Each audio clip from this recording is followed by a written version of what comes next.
porque en verdad yo conozco bastante bien toda esta zona. La he recorrido varias veces, no precisamente en afanes de paseo, es cierto decirlo, pero me impresiona siempre el paisaje de modo muy particular. Pero en fin, yo debía haberme entrevistado antes con usted, pero tenía compromisos en otros apartados lugares, con Modesto Díaz en Yara y con Vicente García en Tunas.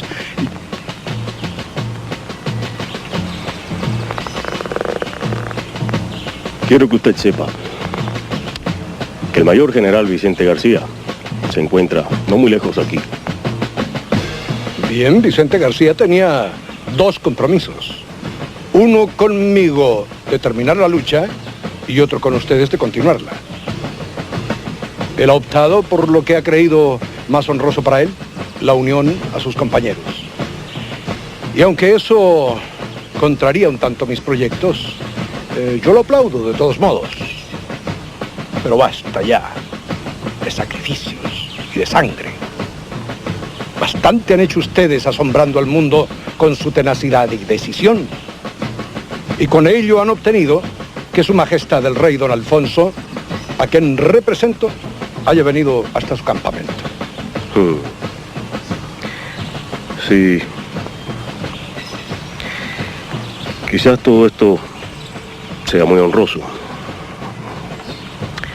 pero en nada favorece a nuestra causa. Yo estoy convencido de que ha llegado el momento de que nuestras diferencias tengan su término y que unidos, españoles y cubanos, propendamos a levantar este país de la destrucción en que 10 años de guerra lo han sumido. Yo estoy convencido de que ha llegado el momento de que Cuba, unida a España, marchen por la senda del progreso y la civilización.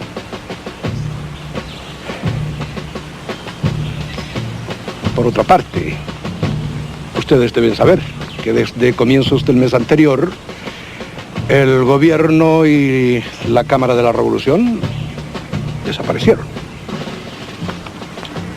Y crearon un comité para pactar la paz conmigo. Quiero aprovechar esta oportunidad para darles a conocer personalmente lo pactado.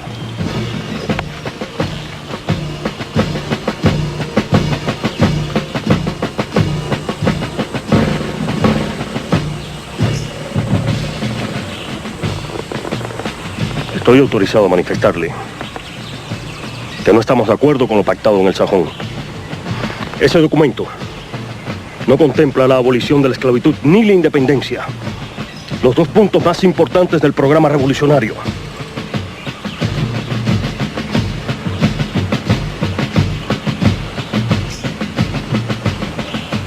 Y por el que hemos luchado durante 10 años. Pero es que ustedes no conocen las bases del convenio de Zanjón. Precisamente, porque las conocemos, es que no estamos de acuerdo con ellas. Acabe usted de darme las bases, hombre. Guarde usted ese documento. No queremos saber nada de él. Entonces, no nos entendemos. No nos entendemos. No. No nos entendemos.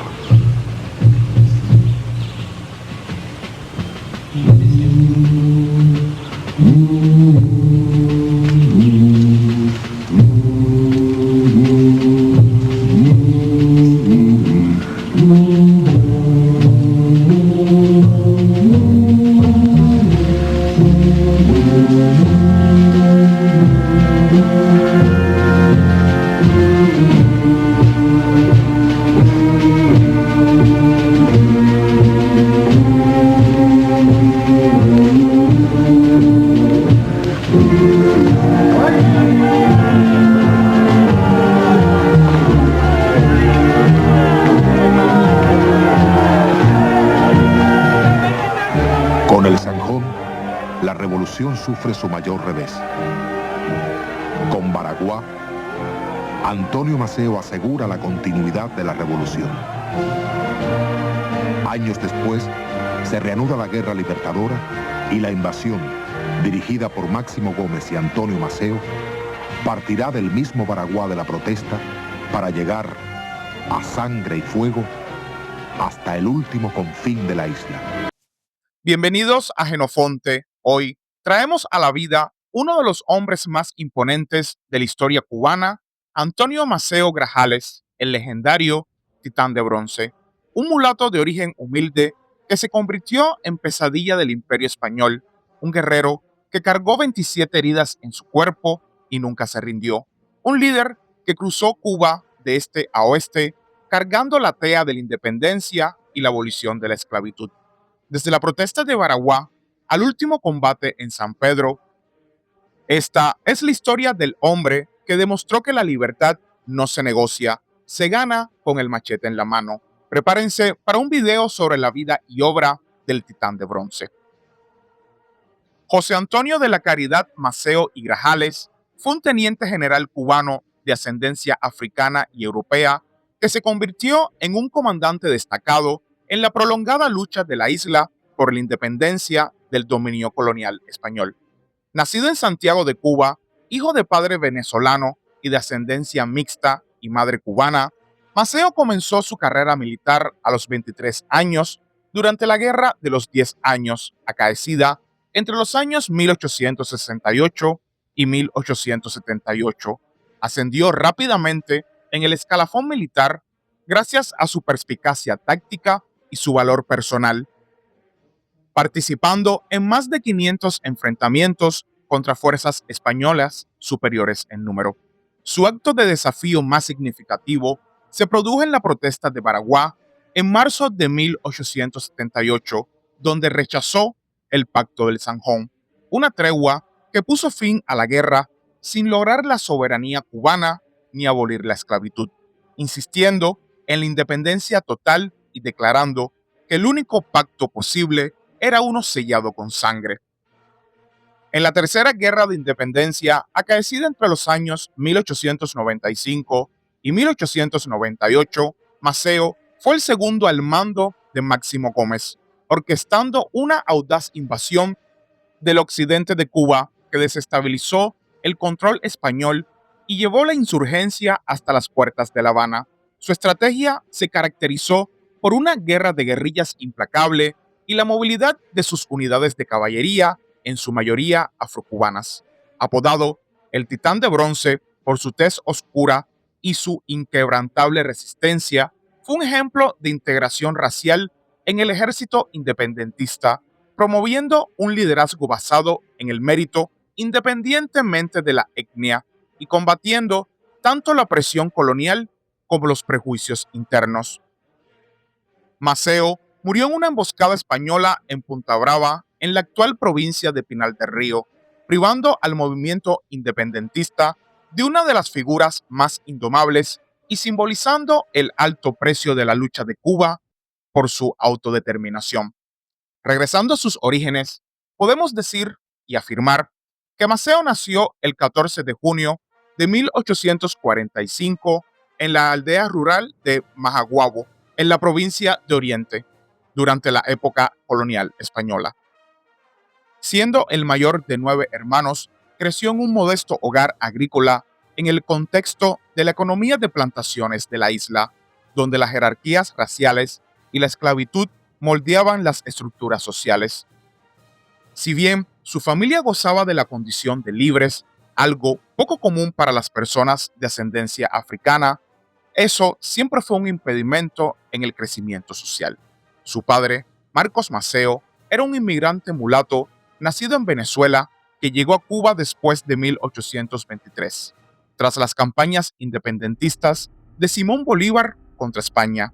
Marcos trabajó como agricultor y comerciante de productos agrícolas, incluyendo madera y ganado, y estableciendo una pequeña hacienda llamada Jababo, cerca de Santiago de Cuba. Algunos relatos rastrean la ascendencia de Marcos hasta raíces hugonotes francesas a través de Venezuela, pero el énfasis principal recae en su condición de libre y sus actividades empresariales en una colonia que dependía del trabajo forzado. La madre de Maceo, Mariara Grajales, Era una mujer cubana negra libre de ascendencia dominicana, nacida alrededor de 1815, que administraba los asuntos del hogar y más tarde se hizo famosa por su firme apoyo a los esfuerzos de independencia de Cuba, encarnando la resiliencia en una familia que rechazaba la sumisión a pesar de las restricciones raciales coloniales. La unión de la pareja produjo hermanos, entre ellos Justo, Francisco y José, varios de los cuales se unieron a Antonio en campañas militares, lo que refleja un hogar inculcado con valores de autosuficiencia y resistencia forjados en el contexto de la sociedad cubana previa a la abolición de la esclavitud, donde las personas libres de color navegaban por oportunidades limitadas en medio de la esclavitud generalizada. Como uno de los 11 hermanos de su madre Mariana Grajales, creció en un hogar libre de raza mixta en medio de la esclavitud. Maceo ayudó en el trabajo agrícola desde una edad temprana, lo que refleja las realidades económicas de los negros libres en la Cuba colonial, quienes a menudo se dedicaban a la agricultura de subsistencia y al comercio para mantener su independencia de los sistemas de plantación. En 1861, a los 16 años, Maceo comenzó a trabajar como leñador en las zonas boscosas que rodeaban Santiago de Cuba. Este trabajo, que requería mucha mano de obra, consistía en talar madera para los mercados locales y la construcción, lo que agudizó su resistencia física y su conocimiento del terreno oriental, cualidades que más tarde le resultaron ventajosas en la guerra de guerrillas. Esta ocupación era común entre los trabajadores libres de ascendencia africana. Lo expuso a la economía colonial explotadora y a las redes interraciales de Santiago, una ciudad portuaria donde se debatían intensamente temas de autonomía y reforma. El despertar político de Maceo surgió del estímulo familiar y del fermento de ideas reformistas en la Cuba de mediados del siglo XIX, incluidos los sentimientos anexionistas y la agitación independentista temprana, influenciada por eventos como el levantamiento armado de 1860 por figuras como Miguel Tolón en Santiago. Sus padres, en particular Marcos, con su experiencia en la Venezuela posterior a la independencia bajo Simón Bolívar, le inculcaron la conciencia de las luchas anticoloniales, fomentando el interés de Maceo en la soberanía cubana y la abolición de la esclavitud, aunque permaneció como civil sin entrenamiento militar formal antes de 1868. Esta base en el trabajo práctico y el pensamiento nacionalista naciente lo posicionaron para alistarse rápidamente cuando estalló la Guerra de los 10 años el 10 de octubre de 1868. Maceo se alistó como soldado raso en el Ejército Libertador de Cuba poco después del estallido de la Guerra de los 10 años, cuando Carlos Manuel de Céspedes proclamó la independencia en el Grito de Yara. A los 23 años y trabajando como tonelero, Maceo se unió junto a su hermano José y otros miembros de su familia en la provincia de Oriente, donde las primeras fuerzas rebeldes se organizaron contra las tropas coloniales españolas. Su alistamiento reflejó la amplia participación de cubanos mulatos y negros en la insurgencia, impulsados por las promesas de abolición junto con la independencia, aunque las fuerzas iniciales de Céspedes eran predominantemente plantadores blancos. Los primeros años de servicio de Maceo incluyeron escaramuzas y acciones guerrilleras en el accidentado terreno oriental, donde los rebeldes, o mambises, como se conocían en su época, emplearon tácticas de guerrilla contra las fuerzas españolas, las cuales eran superiores en número y potencia de fuego, demostrando una valentía y una perspicacia táctica excepcionales en estos primeros enfrentamientos, principalmente en escaramuzas locales en defensa de Santiago de Cuba y las haciendas azucareras cercanas. Ascendió rápidamente a sargento, luego a teniente y a finales de 1868 a capitán. Para marzo de 1869, a los 5 meses de alistarse, ya era comandante y poco después teniente coronel al mando de un regimiento en medio de la caótica movilización inicial de las fuerzas mambisas. Estos ascensos se basaban en el mérito, fundamentados en la capacidad de Maceo para inspirar a las tropas y ejecutar emboscadas con eficacia.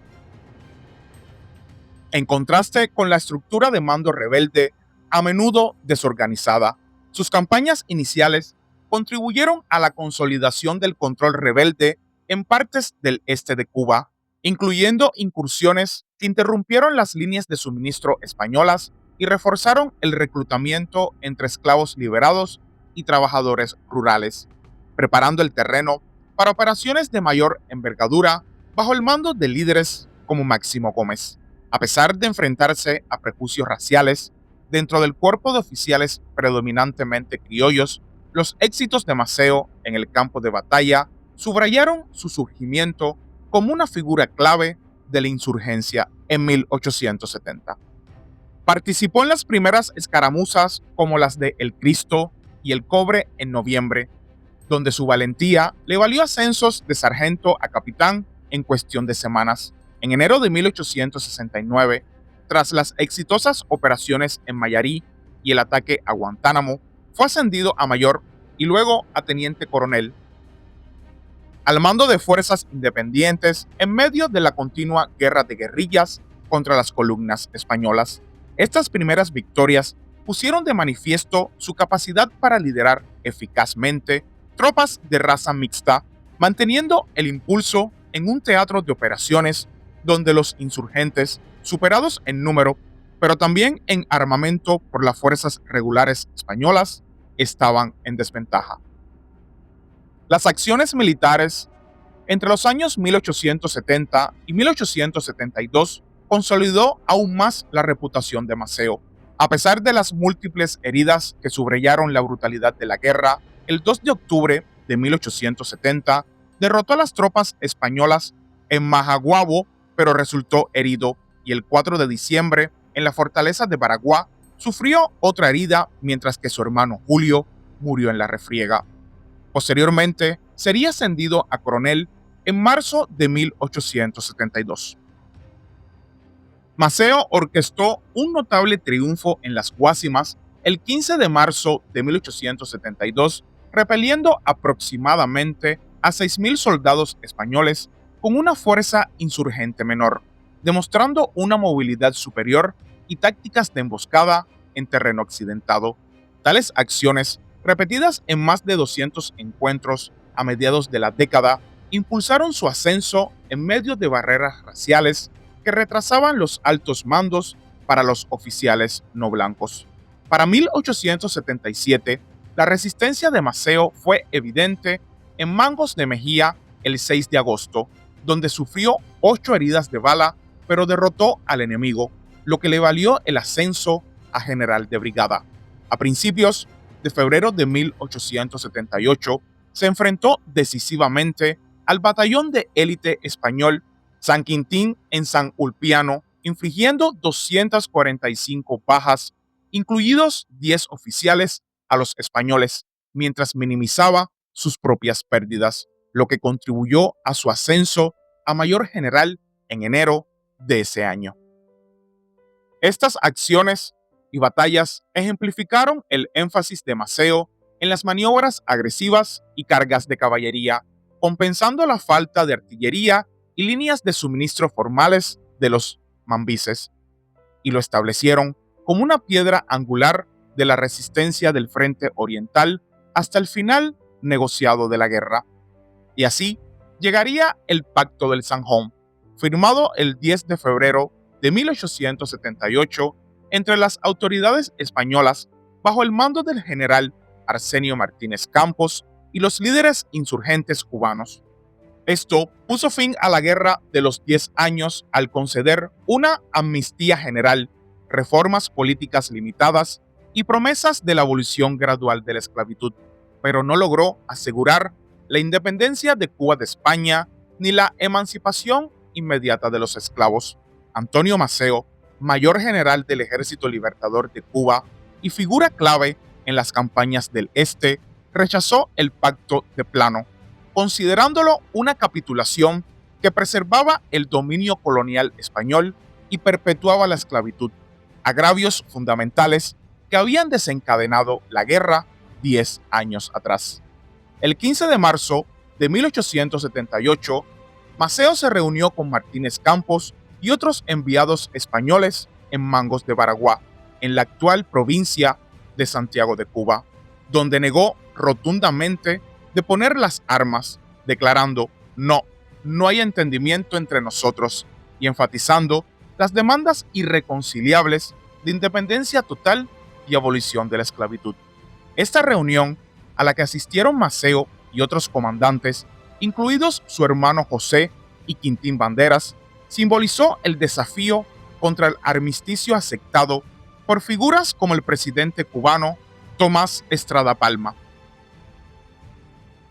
quien, ya capturado por las fuerzas españolas, priorizó el agotamiento sobre la continuación de la guerra. 8 días después, el 23 de marzo, Maceo emitió una circular pública titulada La Protesta de Baraguá, dirigida a los habitantes del Departamento Oriental, denunciando el pacto como traicionero y llamando a la resistencia sostenida para forjar una nueva república soberana, potencialmente aliada con Haití y Santo Domingo, al tiempo que abogaba por la liberación de los esclavos como medida de guerra. La postura de Maceo reunió aproximadamente a 1,000 combatientes, predominantemente cubanos de ascendencia africana, quienes libraron una breve protesta en el este de Cuba, enfrentándose a las fuerzas en escaramuzas durante abril y mayo de 1878. Aunque carecían de un apoyo insurgente más amplio y se enfrentaban al agotamiento logístico después de una década de conflictos, a finales de mayo, aislado y sin refuerzos, Maceo aceptó un salvoconducto al exilio, partiendo de Cuba el 4 de agosto de 1878 a bordo del buque español Fernando Po, lo que marcó efectivamente el fin de la resistencia organizada alineada con su facción y consolidó el dominio del pacto para poner fin a la guerra. La protesta de Baraguá, si bien fue militarmente inútil para prolongar el conflicto, estableció el legado de Maceo como un defensor intransigente de la independencia incondicional, influyendo en los movimientos independentistas posteriores al resaltar las divisiones sobre el compromiso con las potencias coloniales.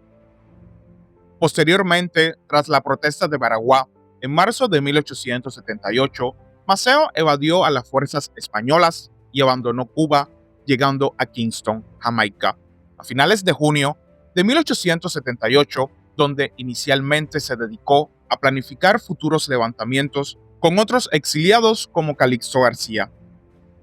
En septiembre de 1879, mientras se encontraba en Jamaica, emitió una proclamación al pueblo de Cuba, en la cual los llamaba a continuar la lucha por la libertad, lo que reflejaba su inquebrantable compromiso con la independencia.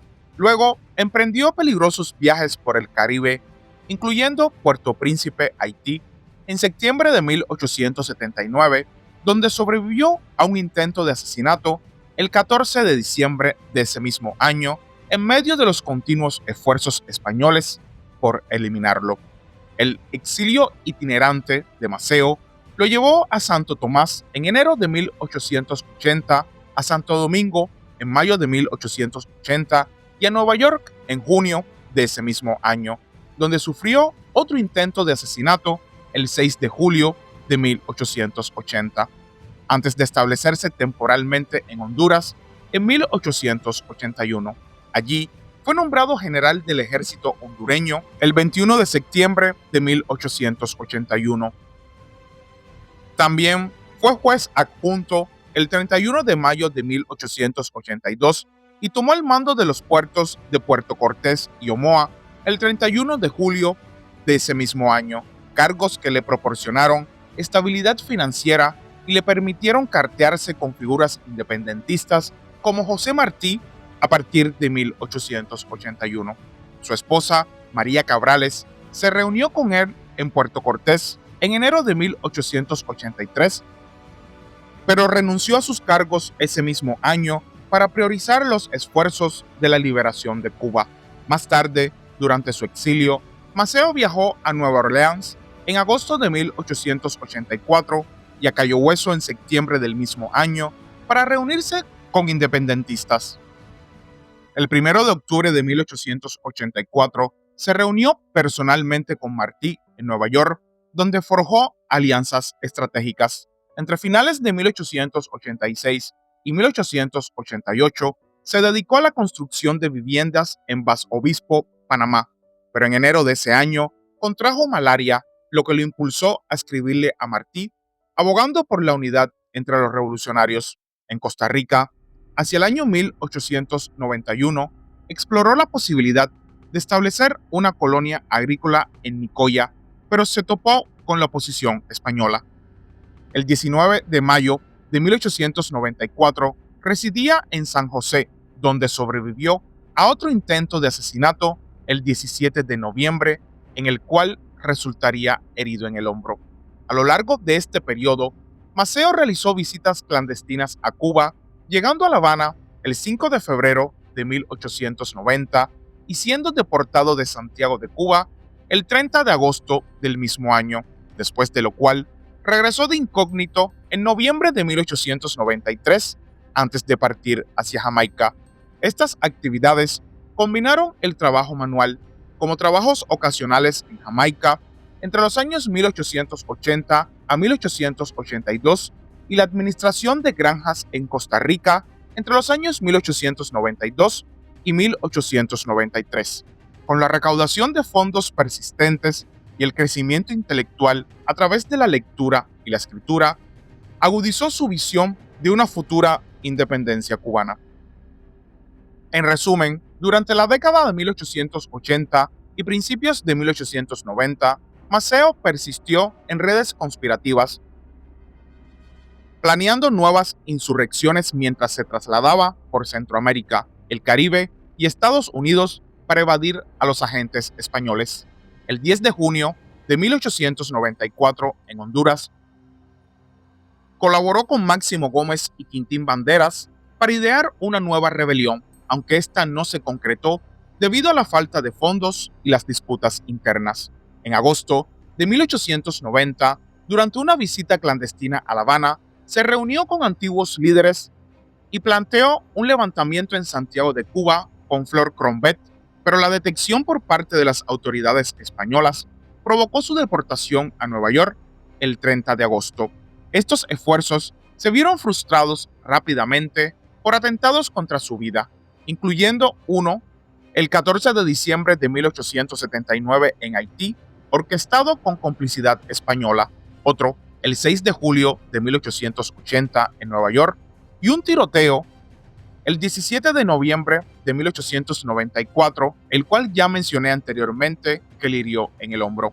Estas conspiraciones, financiadas por funcionarios españoles como el capitán general Ramón Blanco, reflejaban la condición de Maceo como una amenaza. Sin embargo, su resistencia le permitió mantener la organización clandestina hasta la guerra de 1895.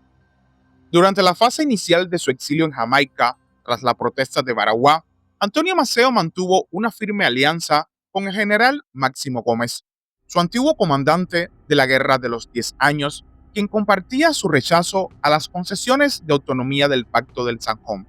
Ambos líderes, operando desde el exilio, Gómez, principalmente en Jamaica y más tarde en la República Dominicana, fomentaron redes entre los emigrados cubanos para mantener el impulso hacia la independencia total, enfatizando las tácticas de guerrilla y la abolición de la esclavitud como demandas no negociables. Su colaboración persistió a través de comités revolucionarios compartidos y el esfuerzo mutuo de los principios del Mambí, a pesar de la separación geográfica, sentando las bases para futuras expediciones coordinadas. En agosto de 1879, Maceo se reunió con el mayor general Calixto García en Jamaica para orquestar un nuevo levantamiento frente al gobierno español, contribuyendo directamente en el estallido de la Guerra Chiquita el 26 de agosto de 1879. Este esfuerzo concebido como una continuación de la lucha inconclusa, implicó que Maceo proporcionara información estratégica desde el exilio, mientras que Calixto García dirigía los desembarcos y las operaciones iniciales en el este de Cuba. Sin embargo, la acción prematura, la desunción interna y las abrumadoras represalias españolas llevaron a su supresión a mediados de 1880 con la captura de Calixto.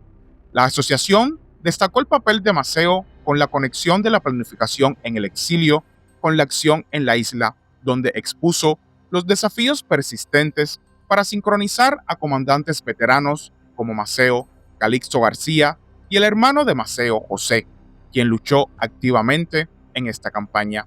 Se conoce que desde Honduras, donde Maceo se estableció entre 1881 y 1883 como comandante de puerto y juez adjunto en Puerto Cortés, comenzó a cartearse con Martí, el organizador de los esfuerzos independentistas con sede en Nueva York, desde su propio exilio en 1871. Estos intercambios, iniciados en medio del trabajo manual de Maceo y su participación política local, se centraron en la viabilidad militar y la unidad de liderazgo, y Martí valoraba el historial de Maceo en el campo de batalla para contrarrestar el escepticismo entre posibles patrocinadores.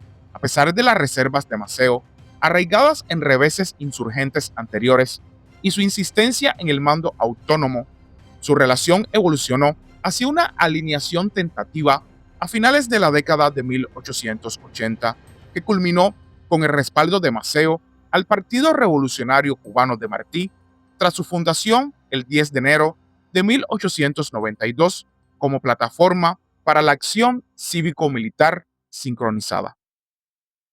Y después de muchas peripecias y complicaciones, comenzaría la Guerra Necesaria o Guerra de 1895, donde Maceo, tras organizar una expedición desde su exilio en Centroamérica y la República Dominicana, regresaría a Cuba el 30 de marzo de 1895, desembarcando cerca de Baracoa, en la provincia de Oriente. Además, su hermano José y un pequeño contingente de 20 y 30 hombres le acompañaban. El barco de transporte fue destruido durante la operación debido al fuerte oleaje y la persecución española. Los insurgentes locales recibieron la llegada con entusiasmo, proporcionándoles refuerzos y suministros de inmediato, aunque el grupo sufrió un revés inicial cuando un guía delató su posición en dos brazos, alertando a las fuerzas españolas y provocando una apresurada marcha tierra adentro para evitar ser capturados. El 12 de abril de 1895, Maceo se enteró de la muerte de su compañero y líder de expedición, Flor Crombet, en la batalla de la Alegría el 10 de abril, que había interrumpido otro desembarco cerca del Oriente. Este evento subrayó la precaria fase inicial de la insurgencia contra las tropas y fortificaciones españolas superiores en número en el oriente del país. El 20 de abril, Maceo asumió formalmente el mando de las fuerzas insurgentes en Oriente, integrando unidades mambisas dispersas y enfatizando las rápidas maniobras de caballería adecuadas al terreno accidentado de bosques y montañas, lo cual le permitió tácticas de ataque y fuga contra las guarniciones españolas a pesar de las desventajas materiales de los mambises. Durante mayo y junio de 1895, las operaciones de Maceo se centraron en interrumpir las líneas de suministro y los centros de reclutamiento españoles a través de incursiones selectivas, incluyendo los asaltos en San Luis, El Cristo y El Caney, ubicaciones que se encontraban en el sur de Oriente, donde los insurgentes infligieron bajas y se apoderaron de armas mientras minimizaban sus propias pérdidas mediante la movilidad guerrillera. El 13 de mayo sorprendió a las tropas españolas en Jovito, erosionando aún más la moral enemiga y reforzando el reclutamiento de rebeldes entre las poblaciones afrocubanas y criollas locales. Los posteriores enfrentamientos menores en junio en Sagua de Tánamo, Aguas Claras y Las Tunas ampliaron el control insurgente sobre los distritos rurales del este, aunque los centros urbanos como Santiago de Cuba permanecieron fuertemente defendidos. Tras la muerte de José Martí En la batalla de Dos Ríos, el 19 de mayo, Máximo Gómez asumió el mando general, ordenando a Maceo que consolidara las conquistas en el este y preparara la logística para una campaña más amplia, y Gómez emitió órdenes explícitas para el 30 de junio preparar las fuerzas para la expansión más hacia el oeste. Estos esfuerzos en el este aumentaron el comando de Maceo a varios miles de combatientes, aprovechando las ventajas del terreno para emboscadas y la táctica de tierra quemada para negar recursos a las colonias españolas. Y así, prepararon el escenario para la invasión posterior mientras mantenía ocupados importantes refuerzos enemigos en el oriente. La gran campaña de invasión occidental comenzaría el 22 de octubre de 1895, cuando el teniente general Antonio Maceo partió de Mangos de Baraguá, en la provincia de Oriente, con una columna de fuerzas mambisas bajo la dirección suprema del generalísimo Máximo Gómez, y así extender la lucha independentista hacia el oeste de Cuba. Esta operación buscaba subsanar un fracaso político de la Guerra de los 10 años, donde la rebelión no había penetrado en las regiones azucareras occidentales, las cuales eran de vital importancia económica, con el objetivo de desarticular el control económico español, destruir su infraestructura e incitar levantamientos en las provincias de La Habana y Pinar del Río. La fuerza invasora, compuesta por 2.600 combatientes, principalmente de caballería montada, se valió de la movilidad, las tácticas de guerrilla y la estrategia de tierra quemada, incluyendo la quema de cañaverales, para obstaculizar la persecución y las líneas de suministro españolas. Avanzando a través de trochas fortificadas, la columna cruzó Camagüey el 29 de noviembre de 1895, uniéndose a las tropas de Gómez en Lázaro López, para posteriormente, el 30 de noviembre, avanzar hacia las villas. El 3 de diciembre, vadearon el río Jatibonico, enfrentándose en Ígara, seguido de un combate de 3 días en las alturas de Manacal a partir del 10 de diciembre. Otras acciones de la invasión a Occidente incluyeron la batalla de Coliseo el 23 de diciembre de 1895 y una falsa retirada en las villas el 27 de diciembre, que consistió en asaltar la casa de un coronel español para sembrar confusión. A finales de diciembre, los invasores cruzaron el río Janabanilla hacia Matanzas, empleando hogueras de caña estratégicamente, y luego entraron a la provincia de La Habana el 1 de enero de 1896.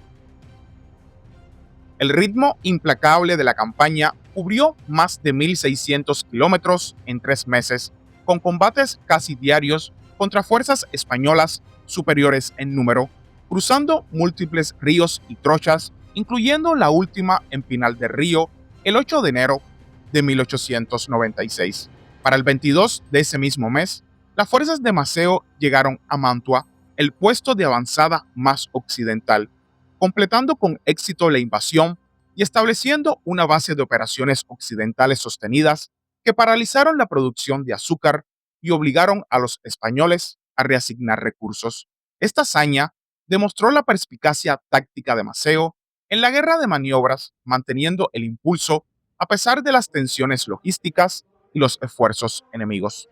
Maceo, como siempre, emplearía tácticas de guerrilla que enfatizaban su alta movilidad y el aprovechamiento del terreno, retirándose a los bosques orientales tras los combates para reagruparse y evadir la persecución española, lo que le permitió a sus fuerzas mantener un ritmo operativo frente a enemigos numéricamente superiores. Innovó al integrar cargas organizadas con machetes como método principal de combate cuerpo a cuerpo, a menudo tras emboscadas o fintas para cortar distancias rápidamente, donde la potencia de fuego española disminuía.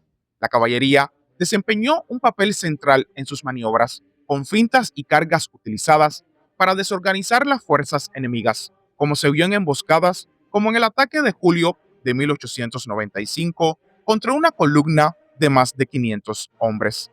Estratégicamente, Maceo abogó por extender la insurgencia hacia el oeste para unificar frentes y atacar bastiones económicos españoles, dejando de lado las preocupaciones sobre una extensión excesiva al priorizar los avances rápidos sobre la consolidación. Esto culminó con la invasión al oeste lanzada el 22 de octubre de 1895 desde Mangos de Baraguá, donde su fuerza de 1.500 hombres cruzó la línea fortificada de Morón el 29 de noviembre empleando incendio en los cañaverales y en diciembre para ocultar sus movimientos que le permitirían moverse hacia la provincia de Matanzas. Para el 8 de enero de 1896, las tropas penetraron la segunda trocha en Pinar del Río, llegando a Mantua el 22 de enero, después de recorrer 1.600 kilómetros en 3 meses y obligando a los españoles a reasignar los recursos debido a la devastación de plantaciones. En Pinar del Río, Maceo pasó a operaciones guerrilleras sostenidas, superando en maniobras a fuerzas más grandes en lugares como el Rubí. A pesar de la escasez de municiones, y en la Sierra de Tapia del 18 al 26 de abril, donde aseguró reabastecimientos en medio de contraataques de tierra quemada. Atacó la infraestructura como el incendio del cañaveral Consolación del Sur el 23 de mayo para erosionar la logística española sin comprometerse con batallas decisivas. Estas decisiones, que combinaban el desgaste con ataques oportunistas, prolongaron la resistencia, pero expusieron a sus propias fuerzas al aislamiento, ya que Máximo Gómez priorizó las campañas en Oriente. La batalla final de Antonio Maceo tuvo lugar en San Pedro el 7 de diciembre de 1896, cerca de Punta Brava, provincia de La Habana, durante la campaña de invasión occidental de la Guerra de la Independencia cubana. Antonio Maceo, al mando de un pequeño contingente de aproximadamente 30 miembros de su Estado Mayor, intentaba evadir la persecución española y reunirse con los refuerzos del general de brigada Silverio Sánchez, cuya fuerza mayor contaba con alrededor de 300 hombres. El grupo cubano había acampado en las colinas sin un reconocimiento adecuado, lo que los expuso a una emboscada de la infantería española y la caballería desmontada, las cuales se encontraban posicionadas detrás de un muro de piedra de 4 pies. Aproximadamente a las 14 horas, las fuerzas españolas abrieron fuego intenso contra la vanguardia cubana. Desde el inicio del enfrentamiento, Maceo lideró personalmente un contraataque contra los españoles atrincherados para romper la emboscada y proteger su Estado Mayor en retirada. Durante el asalto, recibió un disparo en la barbilla, cuya bala salió por la nuca. Una segunda bala, desviada por el caballo de Sánchez, le impactó en el estómago.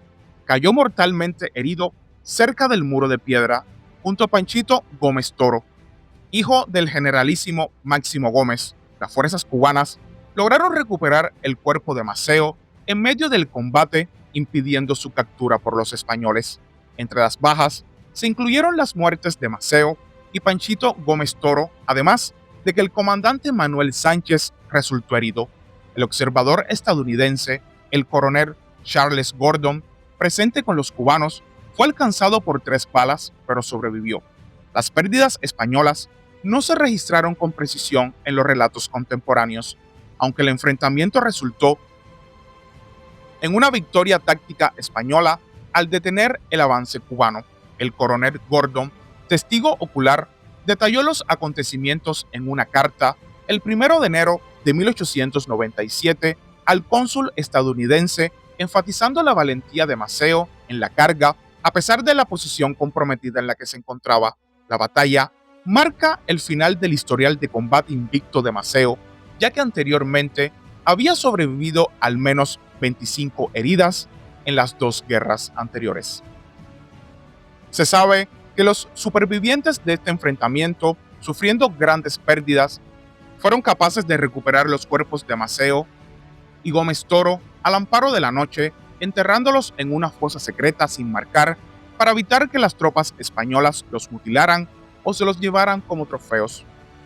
La máxima figura española en la isla, el general Valeriano Weyler, conmemoró este acontecimiento con celebraciones públicas en La Habana, brindándolo como un golpe decisivo contra la insurgencia, aunque las fuerzas cubanas persistieron sin un colapso inmediato. Despachos mambises contemporáneos e informes de la prensa estadounidense difundieron afirmaciones no verificadas de traición, alegando que el médico personal de Maceo, el doctor Sertucha, un conocido bebedor con vínculos españoles, reveló su posición a las fuerzas del coronel José María Canellas, orquestando la trampa en complot con oficiales españoles. Sin embargo, estas acusaciones, que abundaban en los periódicos de 1897, parecen tener su origen en rumores de guerra en lugar de pruebas corroboradas en la historiografía posterior.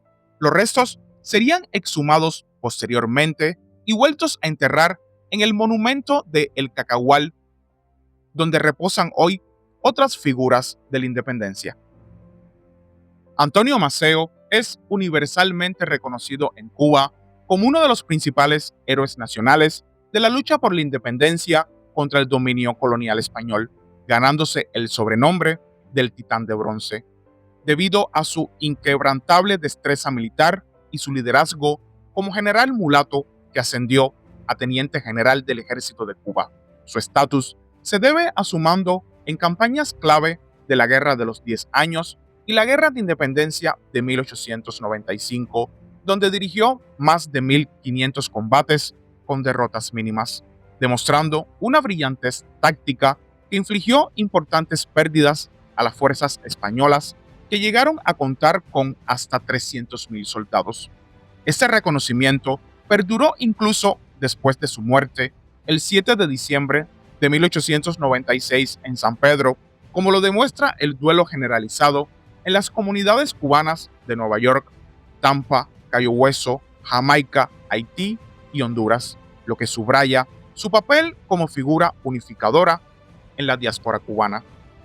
En la República de Cuba posterior a la independencia e incluso bajo gobiernos subsiguientes, incluido el actual Estado socialista, Maceo ha sido consagrado oficialmente como héroe nacional y su legado se invoca para simbolizar la resistencia anticolonial y la inclusión racial en los ejércitos mambises, donde abogó por el principio de que la raza no tiene nada que ver con la guerra para fomentar la unidad. Las instituciones estatales cubanas, como las documentadas en los medios oficiales, mantienen conmemoraciones que vinculan sus hazañas con la continuidad de la libertad, aunque las evaluaciones históricas señalan que las fuentes primarias enfatizan su ascenso basado en el mérito por encima de cualquier alineación ideológica con el marxismo posterior, priorizando los registros empíricos de sus éxitos en el campo de batalla.